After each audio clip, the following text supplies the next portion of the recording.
اعتکاف کا معنی خود کو روک لینا، یہ اس کا لغوی معنی ہے، خود کو ایک جگہ پہ ٹھہرا لینا۔ اور اصطلاحی معنی یہ ہے کہ اللہ رب العزت کی عبادت کے لیے اللہ تعالیٰ کے گھر میں اپنے آپ کو مخصوص عرصہ کے لیے روک لینا، یہ اعتکاف کی اصطلاح ہے۔ اور اعتکاف کی کتنی قسمیں ہیں؟ 3 قسمیں ہیں، ایک اعتکاف واجب اور ایک اعتکاف مسنون اور ایک اعتکاف مستحب۔ مستحب اعتکاف یہ ہے کہ آپ کسی وقت بھی مسجد میں جائیں اور مسجد میں جا کر اعتکاف کی نیت کر لیں، تھوڑے عرصے کے لیے آپ وہاں پر بیٹھ جائیں تو یہ اعتکاف مستحب ہے۔ اور اعتکاف واجب یہ ہے کہ آپ نے کوئی نظر ماننی ہے، منت ماننی ہے کہ میرا اگر یہ کام ہو جاتا ہے تو میں اعتکاف کروں گا، تو اس کے بدلے میں اگر آپ کی منت پوری ہو جاتی ہے تو وہ اعتکاف کرنا آپ کے لیے واجب ہو جاتا ہے۔ جس طرح حضرت عبداللہ بن عمر رضی اللہ تعالیٰ عنہ فرماتے ہیں، میں نے عہد جاہلیت میں رسول اللہ صلی اللہ علیہ وسلم سے میں نے عرض کی، میں نے عہد جاہلیت میں اعتکاف کی منت مانی تھی، تو یا رسول اللہ صلی اللہ علیہ وسلم کیا وہ میں پوری کروں؟ تو حضور علیہ السلام نے فرمایا اوفی بنظری کا، اس کو امام نسائی نے روایت کیا ہے، فرمایا کہ تم اپنی منت کو پورا کرو۔ یہ منت واجب ہے اور اس کو اعتکاف واجب کہا جاتا ہے۔ اور تیسری قسم اعتکاف مسنون ہے۔ اعتکاف مسنون اس اعتکاف کو کہتے ہیں جو حضور علیہ الصلوۃ والسلام نے رمضان المبارک کے آخری اشرا میں فرمایا ہے۔ حضرت عائشہ صدیقہ رضی اللہ تعالیٰ عنہ فرماتی ہیں ان النبی صلی اللہ علیہ وسلم کان یعتکف العشر الاواخر من رمضان حتی توفاہ اللہ تبارک و تعالی۔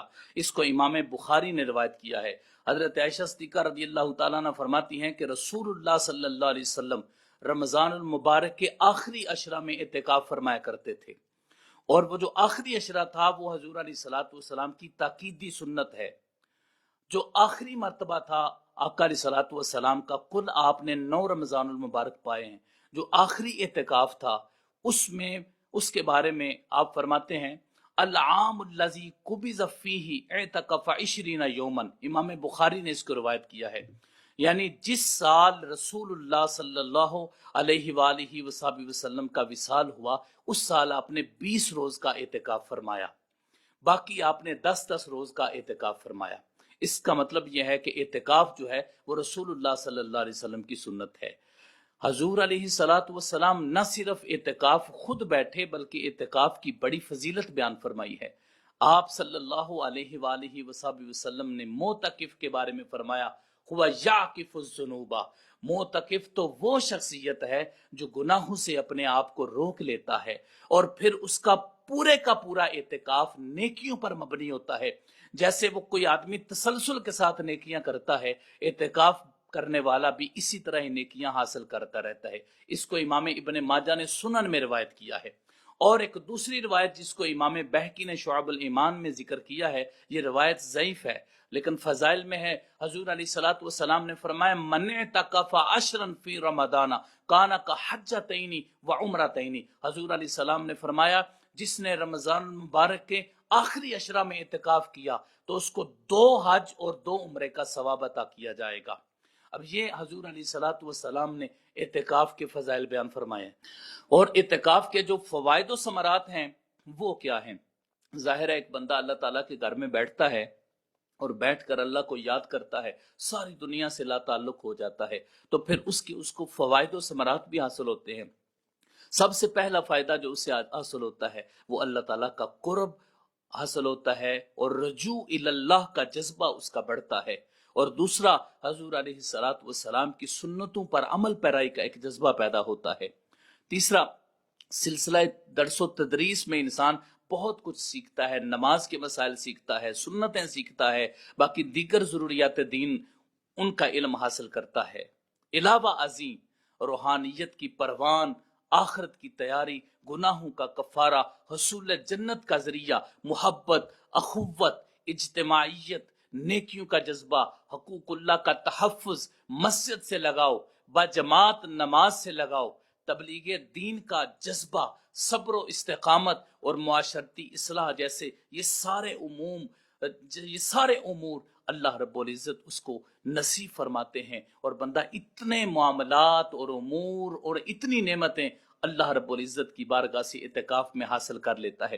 اعتکاف کے حوالے سے چند ایک مسائل ہیں وہ میں آپ کے سامنے رکھتا ہوں کہ جب آپ نے اعتکاف کرنا ہے تو اس کا وقت کیا ہے، کب وقت شروع ہوتا ہے آخری عشرہ کا؟ 20ویں روزے کی نماز مغرب سے پہلے پہلے آپ مسجد میں چلے جائیں اور وہاں جا کر اعتکاف کی نیت فرما لیں۔ اگر نماز مغرب ادا ہو گئی اور بعد میں آپ مسجد میں جاتے ہیں تو پھر سمجھ لیں کہ یہ اعتکاف مسنون نہیں ہے، یہ درجہ استحباب پہ پھر فائز ہو جائے گا۔ اس لیے نماز مغرب سے پہلے پہلے آپ نے اس مسجد میں پہنچ جانا ہے۔ دوسرا یہ ہے کہ کن کن مساجد میں آپ اعتکاف کر سکتے ہیں۔ سب سے افضل اعتکاف مسجد حرام شریف کا ہے، دوسرے نمبر پر مسجد نبوی شریف کا، تیسرے نمبر پر مسجد اقصی کا، اور چوتھے نمبر پر ایسی مسجد جہاں پر درس و تدریس کا باقاعدہ اہتمام ہو، وہاں پر قرآن پاک کا ترجمہ تفسیر پڑھائی جائے اور ضروریات دین سکھائے جائے۔ پھر اس کے بعد باقی مساجد ہیں، اس ترتیب سے مساجد ہیں جن میں اعتکاف کرنا زیادہ افضل ہے۔ پھر اس کے بعد علاوہ ازیں جو اعتکاف کرنے والے شخص کے لیے مسائل ہیں ضروری، جن کا خیال رکھنا اس کے لیے ضروری ہے، ان میں ایک یہ ہے کہ وہ کسی بھی ضرورت کے بغیر مسجد سے باہر نہیں جا سکتا۔ اگر بلا حاجت مسجد سے باہر گیا تو اس کا اعتکاف ٹوٹ جائے گا۔ علاوہ ازیں وہ عیادت کے لیے، کسی کی عیادت کے لیے مسجد سے باہر نہیں جا سکتا، کسی کے گھر نہیں جا سکتا جو معتکف ہے، اور اس کے علاوہ وہ نماز جنازہ میں شریک نہیں ہو سکتا۔ اس کے علاوہ کوئی بھی ایسا معاملہ ہو کہ جس سے اعتکاف ٹوٹ جانے کا خدشہ ہوتا ہے، اگر وہ عمل کریں تو اعتکاف ٹوٹ جاتا ہے اور وہ اعتکاف سنت نہیں رہتا۔ بعد میرے دوستو احباب یہ بھی سوال کرتے ہیں کہ ایسی مسجد، مثال کے طور پر جس طرح یورپ میں مساجد ہیں، ایسی مسجد کہ جو کسی سے مکان خریدا تھا اور اس مکان کو پھر مسجد بنایا اور وہ مکان کرائے پہ چل رہا ہے اور ارادہ یہ کیا ہے کہ یہ مسجد ہے، تو کیا وہاں پر اعتکاف ہو سکتا ہے کہ نہیں؟ تو یہ بات ذہن میں رکھیں کہ ایسا گھر جس کو کچھ عرصہ کے لیے مسجد بنا دیا گیا ہو، وہاں پر اعتکاف کیا جا سکتا ہے، بشرطے کہ وہ کسی کا گھر نہ ہو جس میں وہ رہ رہے ہوں اور ان کا آنا جانا زیادہ لگا رہتا ہو۔ ان معاملات کا خیال رکھنا انتہائی ضروری ہے۔ اس کے علاوہ اگر کوئی تھوڑی دیر کے لیے اعتکاف کے دوران بے ہوش ہو جاتا ہے تو وہ اس کی بے ہوشی اعتکاف کو نہیں توڑتی۔ اگر کوئی آدمی بیمار ہو گیا ہے اور سخت بیمار ہو گیا ہے، اس کو وہاں سے ہاسپٹل لے کے گئے ہیں اور ہاسپٹل جا کے اس کا علاج ہوا ہے، وہ بالکل ٹھیک ہو گیا ہے، تو اب وہ گھر نہیں جائے گا، سیدھا مسجد میں واپس آ جائے تو اس کا اعتکاف بالکل ٹھیک ہے۔ کیوں؟ اس لیے کہ یہ حاجت اصلیہ تھی، حاجت تھی جس کی بنیاد پر وہ گیا۔ اگر گھر چلا گیا تو اعتکاف ختم ہو جائے گا۔ اگر وہ حاجت جو علاج کی تھی وہ کر کے واپس آ جاتا ہے تو اس کا اعتکاف اسی طرح رہے گا۔ اب اس کے علاوہ یہ ہے کہ اعتکاف کے دوران آدمی غسل کر سکتا ہے کہ نہیں، یہ ایک بڑا اہم مسئلہ ہے۔ اعتکاف کے دوران اگر کسی کو خارش پڑ جائے، پسینہ آ جائے، پسینے کی وجہ سے بدبو پیدا ہونے لگے، یا اس کو بے چینی ہونے لگے، اس کی عادت ہے نہانا اور اس کو سخت بے چینی ہونے لگے کہ اس کی عبادت میں خلل آنے لگے، تو ایسی صورت میں وہ اعتکاف کے دوران نہا سکتا ہے۔ شریعت مطہرہ میں، قرآن و سنت میں کسی بھی جگہ پر اعتکاف کے دوران نہانے سے منع نہیں کیا گیا۔ جنہوں نے اعتکاف کے دوران نہانے سے منع کیا اور کہا ہے کہ نہیں نہانا چاہیے، بہتر نہیں ہے، انہوں نے صرف اس لیے کہا ہے کہ کہیں وہ باتھ روم میں جا کر اپنا وقت ضائع نہ کرتا رہے، صرف اس لیے۔ باقی شریعت مطہرہ میں ایسا کوئی حکم نہیں ہے کہ غسل سے اس کو منع کر دیا گیا ہو۔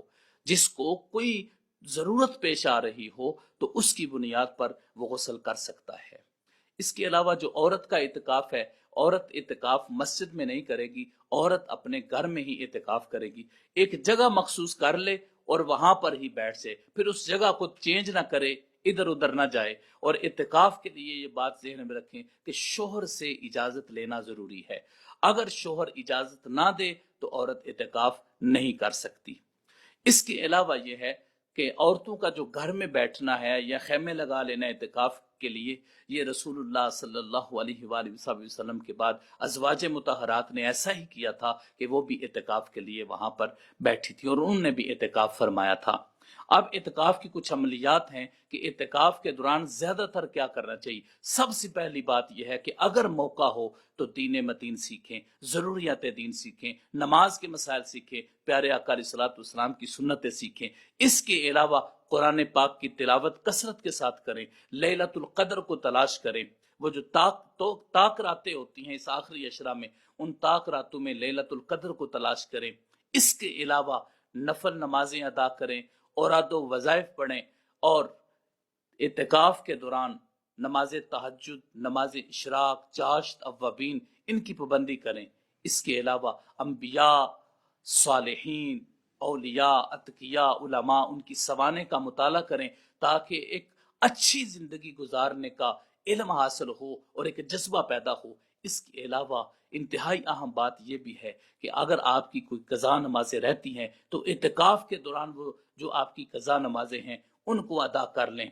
اس کے ساتھ ساتھ اپنے لباس کو صاف رکھیں، صاف ستھرا رکھیں، اپنے بدن پر خوشبو لگائیں، کپڑوں پر خوشبو لگائیں، اور مسجد کو معطر و معمر رکھیں۔ یہ اعتکاف کے چند ایک مسائل تھے جس کے مطابق ہمیں رمضان المبارک کا آخری عشرہ گزارنا چاہیے۔ اللہ رب العزت کی بارگاہ میں دعا ہے اللہ تعالی ہمیں ہر سال اعتکاف کی توفیق عطا فرمائے، آمین یا رب العالمین۔ وصلی اللہ علی حبیبہ سیدنا محمد وآلہ وصحبہ وسلم۔